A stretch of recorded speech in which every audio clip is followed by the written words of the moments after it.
Welcome to the deep dive. Today we're pulling from two really rich veins of thought, hmm exploring something that, well, it matters to all of us, Mm. building a life with, financial strength and solid character. Yeah. Our Uh, sources, we've got the enduring wisdom of the richest man in that Babylon, classic. and a really thoughtful devotional series called Biblical Wealth and Wisdom Lessons from the Richest Man in Babylon. Exactly.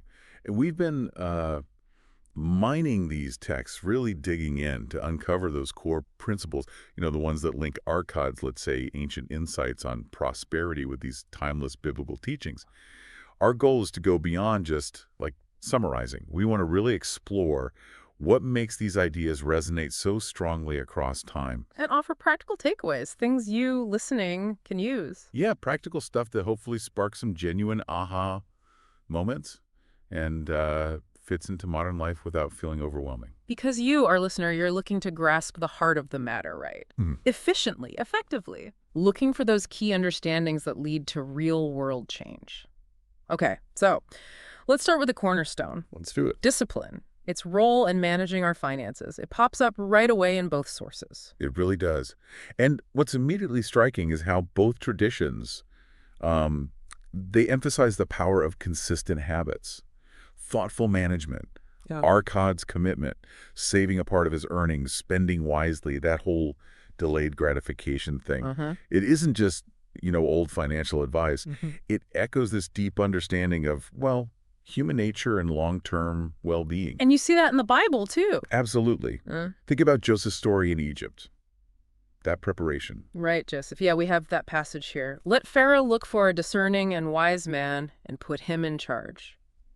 Let them collect all the food, store it up for the 7 years of famine, Genesis 41. Exactly. It's about seeing beyond right now, isn't it? Preparing for what might come. That foresight. So what's the underlying value there of that kind of disciplined preparation? What do you think? That's a great question. I think at its heart, it speaks to the power of delaying gratification, Mm. having a long-term view. Right. Both Arkad's savings and Joseph's grain stores, Yeah. they represent a choice, really, foregoing immediate comfort for future security. Building resilience, managing risk. Yeah. And the devotional series, it really nails this on day one. It calls it the Joseph Principle. Okay. And it says, prosperity is managed, not stumbled upon. And it highlights that saving isn't just financial, it's spiritual discipline in action.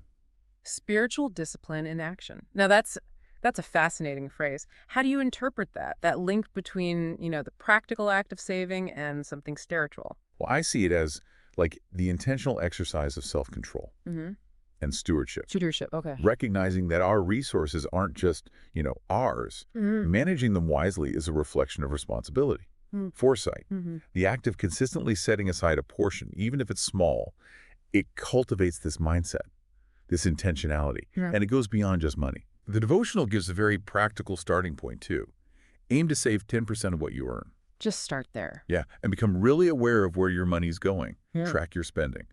But not just as a, budget exercise, but as a conscious act of stewardship, a spiritual habit almost. So for someone listening, a really tangible first step could be just that, committing to saving that 10% and really paying attention. Exactly. Awareness is key. Okay, let's pivot a bit. Another key characteristic that comes through is this active pursuit of knowledge, of wisdom. Yes. Arkad didn't just sit back and expect wealth to happen. He actively sought guidance. Totally. Arkad's initiative, learning from that experienced moneylender, Algamish, and then diligently applying those lessons, it's such a powerful example. Mhm. And it resonates so deeply with the biblical emphasis on wisdom. Think about King Solomon. Right, wisdom personified almost. And our source points to Proverbs 4.7. The beginning of wisdom is this: get wisdom. Get wisdom. Though it cost all you have, get understanding. What strikes you about that phrase, cost all you have? It suggests a pretty profound commitment, doesn't it? Yeah. Like, pursuing true understanding is so valuable, it's worth real effort, maybe even sacrifice. In our modern world, how does this play out, this active pursuit of wisdom? Oh, it can take lots of forms. It might be dedicating time to read books, personal finance, character development, Sure. or actively seeking out mentors counselors, people who walk the path you want to walk. Learning from others' experience. Exactly. Sure. And maybe, most importantly, it involves being willing to learn from our own mistakes. Oh, that's a tough one sometimes. It is. But analyzing what went wrong, adjusting your approach, Yeah. not just repeating the same patterns, that's wisdom in action. So what stops people, do you think, from actively seeking wisdom like that? Maybe fear. Fear of admitting you don't know something, Yeah, ego.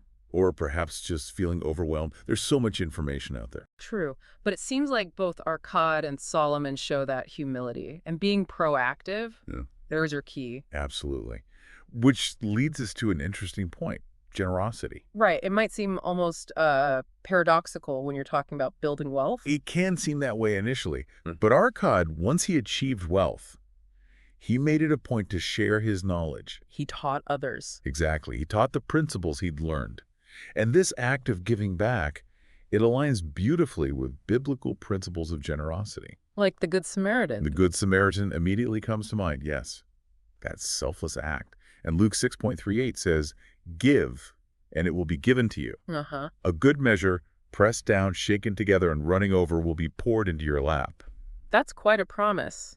How do you see this playing out today, practically, beyond just, say, donating to charity? Well, I think it extends to how we use all our resources, our time, our skills, our knowledge. Right. It could be mentoring someone starting out, sharing budgeting tips with a friend who's, struggling a bit, or supporting initiatives that empower people, helping them become self-sufficient. So it's about being thoughtful, intentional with the generosity, aiming for a real impact. Yes.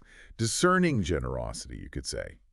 Recognizing that wealth can be a tool for good well beyond just our own needs. Which brings us naturally to diligence, good old-fashioned hard work.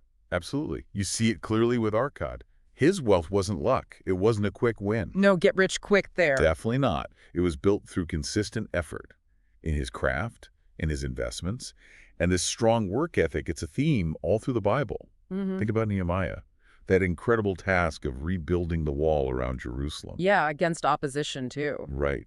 And the quote from Nehemiah 4.6 is so powerful. "So we rebuilt the wall till all of it reached half its height, for the people worked with all their heart." Worked with all their heart. What's significant about that phrase, do you think? It speaks to commitment, doesn't it? Dedication. It's more than just putting in the hours. It implies passion, real investment in the task. Exactly. So for someone listening, this might mean focusing on excellence in their current job. Being wary of those unrealistic get-rich-quick schemes we mentioned. Yes, and understanding that sustainable financial well-being, it often comes from consistent, dedicated effort day in, day out. Bringing that same wholeheartedness to our financial lives, like Nehemiah's people brought to the wall. Precisely. Yeah. And that diligence, it often starts with how we handle the smaller things. Right? Yeah, faithfulness in the small stuff. Arkad understood that. Being responsible with small amounts was the foundation for managing larger sums effectively. And that immediately makes you think of the parable of the talents. Instantly. Oh. Where faithfulness with a little led to being entrusted with much. Matthew 25.21. "You have been faithful with a few things. I will put you in charge of many things." So what's the core message there? That connection between small beginnings and bigger responsibilities. I think it highlights the importance of building trust, demonstrating competence. Right. Prove yourself first. Yeah. By managing small sums well, we show ourselves, and maybe others too, that we can handle more. So in daily life, this could mean what? Diligently tracking even small expenses.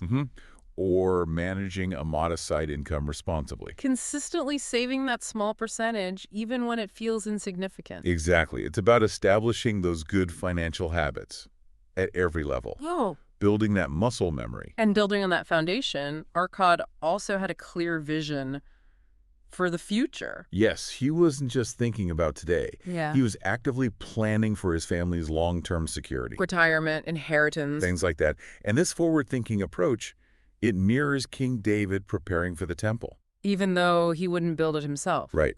As 1 Chronicles 29 says, "Now with all my ability I have provided for the house of my God." David was making provision for a huge future project.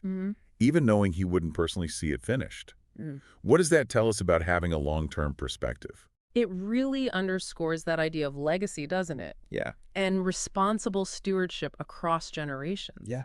looking beyond our immediate needs, building a foundation for the future. For ourselves, for our loved ones, So for you listening, this might involve practical steps like investing for retirement, finally getting that will written. or having those sometimes difficult conversations with your family about financial values, Hmm. responsibilities. It's all about intentional planning for what's ahead. So we've kind of journeyed through this whole range of interconnected principles, haven't we? We have, seeing how Arkad's ancient wisdom lines up so well with these enduring biblical teachings. Discipline, learning, generosity, hard work, faithfulness, future vision. And to really cement these takeaways, it's helpful how the sources summarize these connections, highlighting Arkad's traits, the biblical parallels, the verses, the modern applications. Yeah, that summary table is great for seeing the whole picture laid out. Hmm. And it's probably worth mentioning again that From Babylon to the Bible devotional series, it's structured as a 6-day exploration.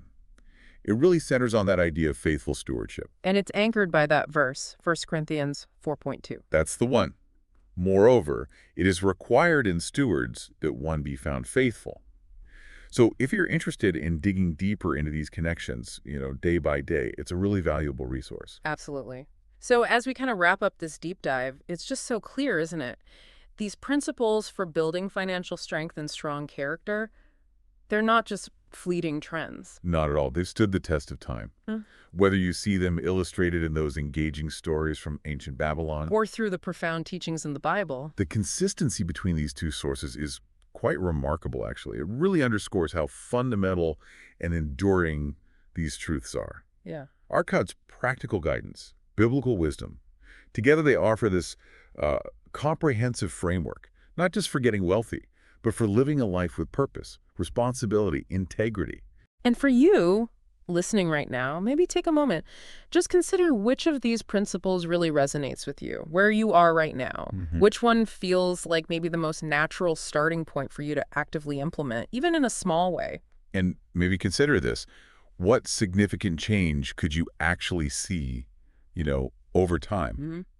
maybe a year, 5 years, Mm. by consistently applying even just one of these principles? With intention. Faithfulness. Exactly. It's a gradual process, isn't it? A journey. Yeah. Growth in your financial life, growth in your character. Every deliberate step you take, no matter how small it seems, can really contribute to a more secure and honestly a more meaningful future.